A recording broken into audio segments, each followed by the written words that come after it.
An uneasy glance, a sudden move, and then a street turned into a battlefield of fear and courage. What started as suspicion would soon reveal a truth no one saw coming. The sun was beginning its slow descent, casting warm amber tones across the quiet suburban street. It was the kind of late afternoon that made everything feel softer. Shadows stretching long and lazy across cracked sidewalks, golden light filtering through leaves that whispered in the breeze. Somewhere in the distance a dog barked once, twice, then fell silent. The faint hum of a lawnmower hummed low and steady, mixing with the rustle of trees and the far-off murmur of traffic. The neighborhood was calm, clean front yards, trimmed hedges, American flags swaying gently on porches. It was the kind of street that seemed untouched by time, preserved in an old photograph no one remembered taking. Mrs. Eleanor Whitmore walked carefully along the sidewalk, one slow step after another. In her late 70s, she moved with the cautious rhythm of someone who had once been fast, but now had to listen closely to every step her knees would allow. She wore a pastel blouse tucked into beige slacks, her white curls neat beneath a sun hat. Over one arm she carried a modest brown paper bag, 2 apples, a loaf of bread, and a small carton of milk nestled inside. But her other arm held tight to her black leather purse, the way one might hold a secret. Her knuckles were pale, tendons drawn tight. Her lips pursed as she glanced over her shoulder. Behind her, not too far away, a young black man walked with an easy gait. He wore a navy hoodie with the sleeves pushed up and his hands were tucked casually in his pockets. His shoes, slightly scuffed at the toe, thudded softly with each step, his shadow stretching beside hers on the sidewalk. He was tall, noticeably so, and though his face was calm, unreadable even, Eleanor felt her breath catch. Darius had no idea she'd noticed him. His eyes flicked between his phone and the street ahead, checking something on a map. His earbuds dangled unused around his neck. He wasn't walking fast, but each step seemed to close the space between them. He looked up every now and then, but not at her. His gaze was scanning something else, the edge of the block, the intersections ahead. Still, to Eleanor, it felt like he was following her. Her mind tightened with every footfall behind her. The street was too quiet, the houses too still. There was no one else in sight. The shadows suddenly didn't feel as warm.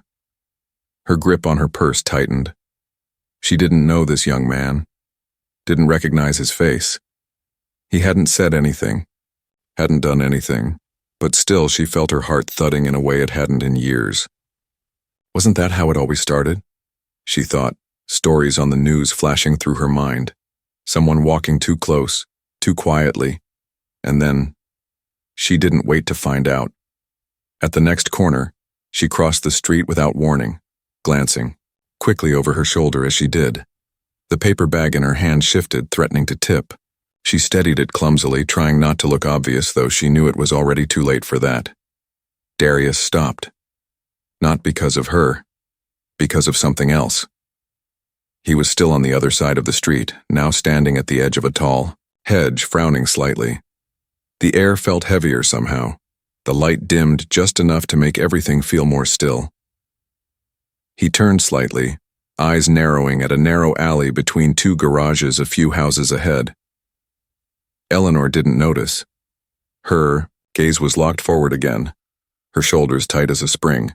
She told herself she was being smart, careful. It was better to be safe. She didn't look back. Darius didn't move right away. There was something off. A flicker of movement in the alley. A figure standing too still in the shadows. His hand drifted down to pull out one earbud, letting it hang as his head tilted slightly. He couldn't quite see the person, only the shape of a man leaning forward, almost as if he were listening, or waiting. The wind picked up slightly, stirring leaves at his feet. He looked at the old woman across the street again, noticed her, stiff walk, her wide-eyed glances, the way she clutched her purse like a life preserver. He sighed, shaking his head, then began walking again, slower now, more aware. She thought he was the threat, but he had just seen the real one. Mrs. Whitmore glanced back again, just a flick of her eyes over her shoulder. but it was the 5th time in 2 blocks.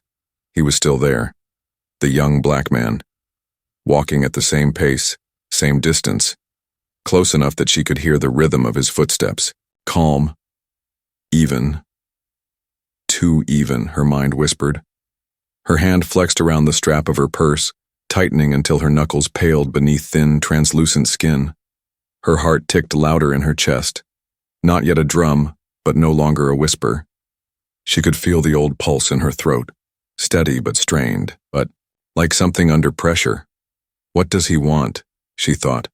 Why hasn't he passed me yet? She shifted the weight of her grocery bag in her other hand, the edge of the brown paper crinkling loudly. The apples inside clunked together softly, grounding her in the moment. Normal sounds. Daylight sounds. It was still light out, wasn't it? She told herself there was no reason to panic. This was her neighborhood, her street, a nice place, a safe place. And yet, a woman like her didn't forget stories. Not the ones on the news or the ones whispered at church luncheons or retold over coffee in porcelain cups. They wait till you least expect it, someone had said once. They know who to target, the quiet ones, the slow ones. She crossed the street. Not abruptly. She tried to make it look natural, paused for a second at the corner, glanced at the non-existent traffic, then stepped off the curb. But her shoulders betrayed her. They rose stiffly, defensively. Her pace quickened, just barely. From across the street, Darius slowed.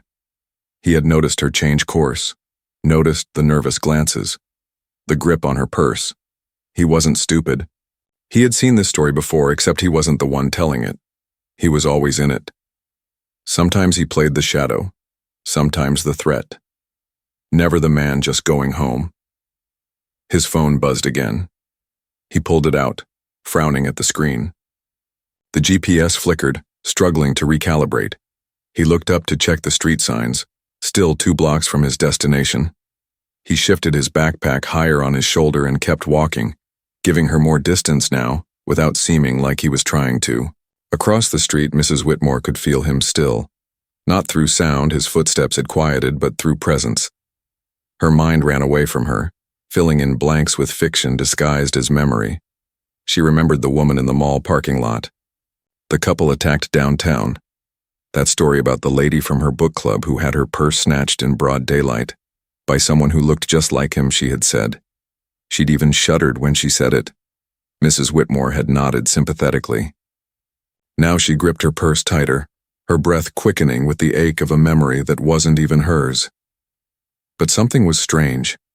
From the corner of her eye, she noticed his head turn. Not toward her, but past her. Not watching her, but watching something else. He wasn't walking as fast now. In fact, he'd slowed just a bit too much, as if listening. His eyes weren't on her purse or her bag. They were scanning the block, searching, calculating. Her instinct screamed one thing, her reasoning another. She dared a longer look. He wasn't following her anymore. Not really. His body was angled slightly away, 1 foot half turned toward the edge of the street. His brow was furrowed, eyes narrowed, not with anger or threat, but concern, focus, maybe even tension. She blinked, confused. Why didn't he just pass her? She was no longer in his path. Why had he slowed down, and why did he look so alert? Mrs. Whitmore glanced forward again.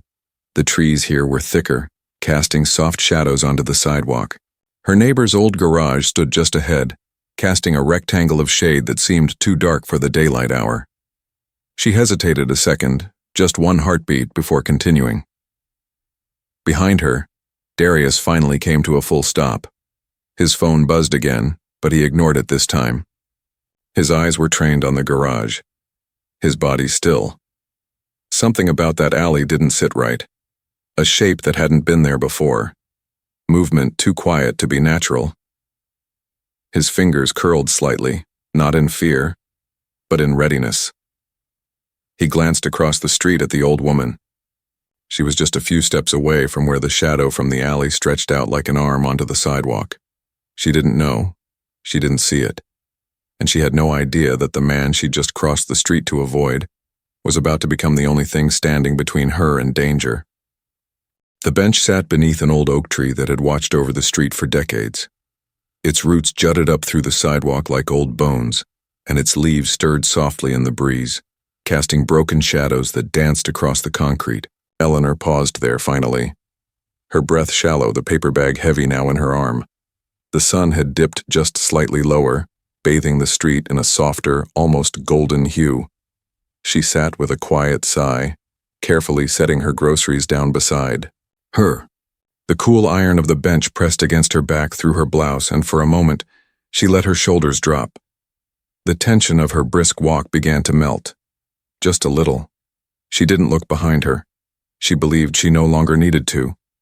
Across the street, Darius stopped again. Not from exhaustion, not hesitation, but something else. His eyes were fixed, not on her, not anymore, but to the left of her. The alley. That narrow slice of shadow between two weathered garages. He had glanced, at it earlier, half distracted. But now something had shifted. He couldn't say what exactly. The darkness there felt wrong. Not just from the absence of light, but from the stillness inside it. Like a held breath. Then it moved. A figure stepped halfway into the daylight. The man was average height, slim. A charcoal hoodie hung loose over his frame, the drawstring dangling on either side of his face. He wore dark jeans, scuffed shoes, his shoulders hunched forward slightly, his hands stuffed deep into his pockets, not like someone trying to stay warm, but like someone hiding something. His head turned slowly, scanning the street with calculated patience. His gaze swept past Darius without pause. Then it landed on Eleanor. Darius saw it instantly. The shift in the man's posture, the moment of interest. Like a dog catching scent. Still, Eleanor remained seated under the tree, adjusting her bag slightly, rubbing her knees. Her movements were small, unaware, vulnerable in a way she couldn't see from inside herself. She didn't see the man step closer to the sidewalk, didn't see his fingers flex inside his pocket, didn't see how he looked, not at her face, but at the purse tucked tight beneath her arm. Darius narrowed his eyes. He shifted his weight to his right foot, one hand brushing his pocket, then balling into a loose fist. His jaw tightened. This wasn't about gut feelings now. It wasn't about fear shaped by stories or shadows. This was different. This was real. He looked around quickly. No one else on the street. No cars passing. A stillness had fallen, too perfect to be safe. He took a step forward. The man in the hoodie paused. He hadn't noticed Darius yet. His focus was too sharp, too locked in. Eleanor reached into her bag now, pulling out a small pack of tissues. She dabbed at her brow, fanning herself lightly. It had been a longer walk than she'd planned. Her legs were sore, her chest tight. She needed a moment. She still hadn't looked up. The man moved again, this time a half step out of the alley and into the open. His gait was slow, deliberate, casual enough to blend in if anyone were watching. But Darius was watching. Every detail, every second. He saw the rhythm in the man's movement, the way he was drifting, not toward the street, but toward the bench, toward Eleanor. Still she didn't look. Still she didn't know. Darius crossed the street. Not fast, not running, but with purpose. He angled himself slightly, not in the man's direct path, but enough to intercept, to see better. 10 feet now. That's how close the man was to Eleanor. The man's head tilted. His eyes scanned the street again. Then he noticed Darius. They locked eyes for one brief, electric moment. The man's face didn't change, but his shoulders tensed. His right hand shifted in his hoodie pocket. Darius's heart thudded once, hard. He felt the old heat of adrenaline rise up his spine. Eleanor, unaware, stood slowly from the bench, brushing the back of her pants with one hand. She reached for her grocery bag. She still hadn't seen him. Neither of them. The man took another step forward, and then, like a whisper cutting through the air, Darius called out, not loudly, but sharp enough to break the silence. "Ma'am?" Eleanor froze. She turned toward the voice, and finally, saw both men, one standing beside her, the other now just a few feet behind. For a moment, the world seemed to pause. The silence between them stretched, taut and electric. Eleanor stood frozen beside the bench, her grocery bag hanging limply from one hand, her purse still clutched in the crook of her arm. Her mouth parted, slightly as her eyes bounced between the two figures. One familiar in silhouette but still unknown, the other completely alien, his posture low, predatory. She blinked, confused. Then, it happened fast. The hooded man lunged. With startling speed, he shot forward, closing the gap between him and Eleanor in 2 long strides. His arm reached out, not for her, not to hurt her, but for the purse, that damn purse. His fingers clamped around the strap, yanking it with the force of someone who didn't care how fragile the hands were on the other end. Eleanor screamed, a sharp, raw sound that cut through the suburban calm like a blade. She stumbled back, her arm jerked violently as the purse strap caught on her shoulder. The weight of her groceries tilted, apples spilling out and bouncing onto the pavement. Her legs buckled. And then, Darius was there. Like a thunderclap, he crossed the last stretch of street with a burst of motion, his shoes slapping the pavement. He didn't yell. He didn't warn. He just moved. With perfect timing, he slammed into the hooded man, his shoulder crashing into the man's ribs, sending both of them sprawling to the ground beside the curb. There was a sickening thud as they landed, limbs tangling, the would-be thief groaning as he tried to roll away. But Darius was quicker. He scrambled up first, grabbing the man's hoodie with one hand and yanking him onto his back, pinning him with a knee to the chest. The man struggled, cursing under his breath, but Darius didn't flinch. His hands were steady, his jaw clenched. The strength in his arm said clearly, "Not today." "Call the police," someone shouted from across the street. A door creaked open. Another neighbor peeked out. 2 more people stepped onto their porches. Within seconds, the quiet street filled with murmurs, phones raised, voices rising like a wave. Eleanor stood in place, shaking, her heart pounded in her ears, drowning out everything else. Her body trembled, not just from the shock of the attack, but from what had just happened. She looked at Darius, this young man she had feared only minutes ago. The man she had crossed the street to avoid. He had saved her. He had thrown himself between her and danger. She stumbled backward and caught herself on the bench, lowering slowly as her knees gave in. Her fingers trembled as they clutched the now loosened purse strap. Darius looked up. His chest rose and fell as he took a breath, then another. When he was sure the thief was no longer fighting, he released the hoodie, letting the man slump against the pavement. The thief groaned, curling slightly, winded and defeated. The crowd kept their distance, watching. One neighbor, a woman in a flower print blouse, had already dialed 911. "Yes, a robbery," she said breathlessly into her phone. "On Huntington Avenue. Someone stopped it. Yes, he caught the guy. No weapons. Hurry." Darius stood slowly, brushing his hands off on his jeans. Then he turned, not to the police, not to the onlookers, but to Eleanor. He crouched beside her, lowering his voice so the others wouldn't hear. "Ma'am," he said gently, "are you hurt?" Eleanor looked at him, dazed. Her lips moved, but no words came at first. Her eyes, wide and glistening, locked onto his. She studied his face now, not the hoodie, not his skin, not the silhouette, but his eyes.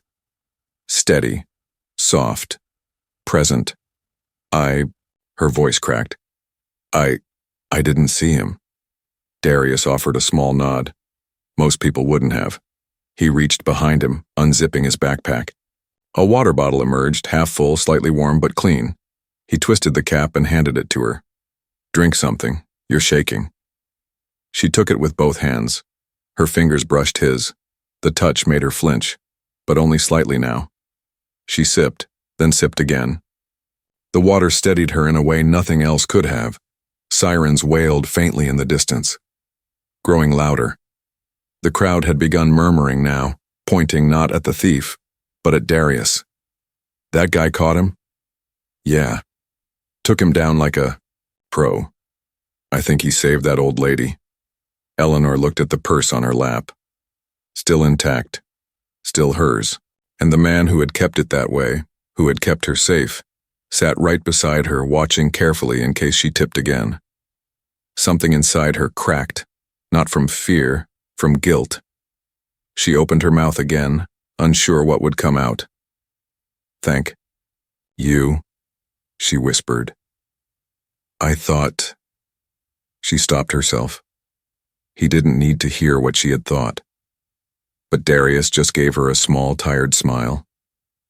"It's okay," he said softly. "I know." The wail of sirens was no longer distant. It grew louder, closer, until 2 patrol cars screeched to a halt at the corner of Huntington Avenue. Doors swung open with practiced urgency, and officers spilled out, hands instinctively hovering near their belts. One of them scanned the crowd while another moved directly toward the hooded man still slumped on the pavement, groaning and muttering curses under his breath. The neighbors pointed. Phones were lowered. Voices turned to sharp recountings. There, he tackled him before the guy could take her purse. "I saw it, officer. That man in the dark shirt, he stopped everything." Darius stood off to the side now, his hands loose at his sides, back straight, breathing calm. He didn't speak unless spoken to. His gaze flicked once to Eleanor, making sure she was still okay. An officer, balding, early 40s, approached him with a notebook and a cautious expression. "You stopped the attack?" Darius nodded once. "Yes, sir." The officer studied him for a beat longer than necessary, as if waiting for something, nervousness, bravado, anger. But Darius just stood there, calm and quiet. So the officer asked for his name, took notes, listened to the short, precise description of what happened. No embellishments, no drama. "All right. Thank you," the officer finally said, voice clipped, but respectful. "That was brave of you." Darius didn't answer. He just glanced toward Eleanor once more, then stepped back onto the sidewalk. Eleanor sat on the bench still, her posture slightly straighter now, though her hands trembled faintly in her lap. She had watched everything in a kind of suspended silence, as if her body was present but her thoughts still catching up to what had just unfolded. Her groceries were back in the bag now, thanks to a kind neighbor. Her purse strap, twisted but unbroken, lay across her chest like a sash. An officer approached her, gently asking questions. She answered softly, haltingly, her eyes flicking once, toward the man who had tried to rob her, but they never stayed there. Instead, they kept returning to Darius. She watched him. The way he held himself. The way he gave his statement without needing to defend himself. No anger in his voice. No resentment. Just facts. She watched how the crowd began to part around him, not out of fear, but with a certain quiet reverence. The man who had acted when no one else did. And then he turned. He looked at her. For the first time since the chaos had settled, they faced each other in stillness. Darius stepped toward her, not too close, just enough. Enough to offer her a choice. Eleanor rose slowly from the bench. Her legs felt more stable now. Her mind, less so. She opened her mouth. I thought... Her voice cracked. The sentence didn't know where to go. She felt it pile up against the weight of guilt pressing in her chest. How could she finish it? "I thought you were dangerous. I thought you were the threat." The shame of it pressed heat behind her eyes. But Darius only gave a soft, understanding smile. The kind you give when the truth is already known. "It's okay, ma'am," he said gently. "I get that a lot." No bitterness. No sarcasm, just the quiet ache of someone who'd had to live with other people's fear for far too long. Eleanor's lips parted, but no words followed. She only watched as Darius gave her a slight nod and turned to go. He walked away slowly, head lowered slightly. Not from defeat, but from the weight of another heavy day. The police were busy now. The thief had been cuffed. The neighbors were dispersing, murmuring stories that would grow into legend by the next morning. But Eleanor remained. She watched his back as he moved down the street, her thoughts louder than they'd ever been. I crossed the street to get away. From him, she thought. I clutched my purse because of him. Her eyes drifted to the alley, now roped off with yellow tape, to the man being hauled into the squad car. That was the real danger, and I didn't see it. Not until he did. She sat back, down slowly, deliberately. The world looked different now. The street, the people, even the iron bench beneath her, but most of all herself. Because for the first time in a very long time, Eleanor Whitmore wasn't sure what to believe about what she had always believed. She thought about all the stories she'd heard, the warnings whispered in safe spaces, the glances passed on the subway, the instinct to tighten her grip when certain footsteps echoed behind her. And then she thought of how Darius had spoken to her.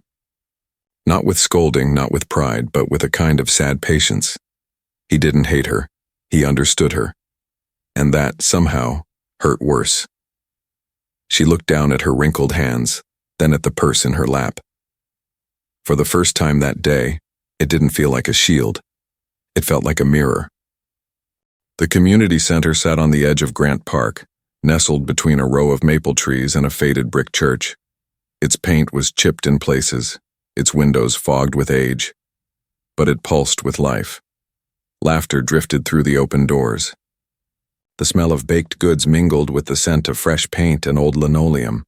The clatter of games, the shuffle of chairs, the buzz of people finding space and purpose. Eleanor had passed it for years without really noticing it. Now she came, twice a week. She wore a soft blue cardigan and comfortable sneakers. Her silver hair was tied back loosely, and her thin hands moved with surprising ease as she sorted pantry items into labeled bins. Cans of soup, bags of rice, boxes of cereal. She knew where everything went now. Her presence was quiet but constant. Like a heartbeat, the volunteers called her Miss Eleanor, and she liked that. It had been almost a month since the day on Huntington Avenue, the day her life cracked open just wide enough to let the truth in. She hadn't spoken much about it. Not in detail, but something in her had shifted.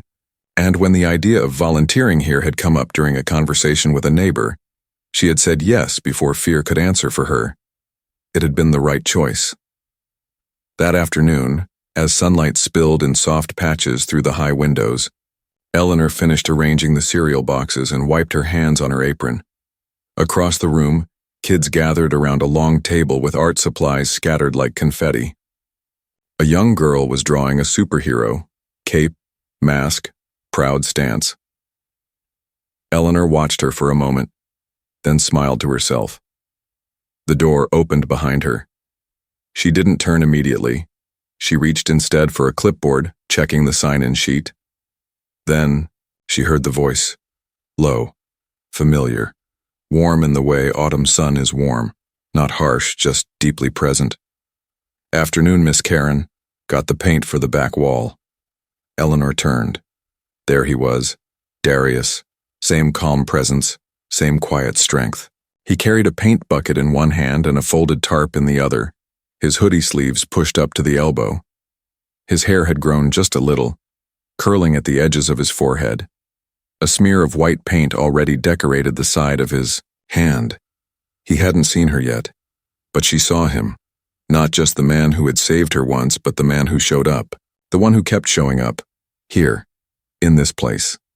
For these people, no cape, no spotlight. Just hands that helped, eyes that saw, and a heart that didn't ask to be thanked. She took a breath and stepped forward. Darius. He turned at his name, blinking once in surprise. Recognition softened his features. Miss Eleanor, he said with a small nod, eyebrows raised. Didn't expect to see you here. She smiled, and this time it came easily. Without hesitation, without the tension of wondering who she was looking at. I come Tuesdays and Fridays, she said. Seems we're co-workers now. Darius chuckled. Well, I guess we are. There was a pause, not awkward, but open, spacious enough for the past to be acknowledged without needing to be relived. Eleanor glanced down, then back up at him. I've been meaning to say thank you. Not just for that day, but for this. For being here. Darius shrugged modestly. It's nothing. It's everything. she corrected gently. You didn't have to be the one who stepped in, or the one who keeps stepping in. He looked at her, quiet for a moment. Then he nodded once, accepting the truth she finally spoke aloud. They worked side by side for a while after that. No grand conversation, just the rhythm of shared service. Eleanor helped hand out snack bags. Darius painted the rec room wall a fresh shade of yellow. At one point, the little girl with the superhero drawing ran up to him and asked if he could make the cape in her picture flutter more. He bent down beside her and laughed. Yeah, capes are better when they fly. Eleanor watched them, her heart fuller than it had been in a long time.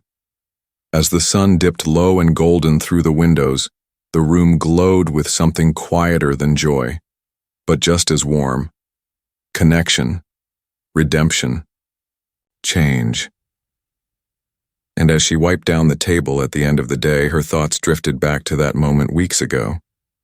The fear, the assumption, the almost tragedy. She thought of how easy it had been to be wrong, how hard it had been to admit it, and how beautiful it felt to choose differently now. Her inner voice, once rigid and certain, had softened into something truer, something wiser. Fear builds walls, but kindness breaks them down. What you assume about others says more about you than about them. Sometimes the hero doesn't look like the one in your stories, but maybe it's time we change the stories we tell.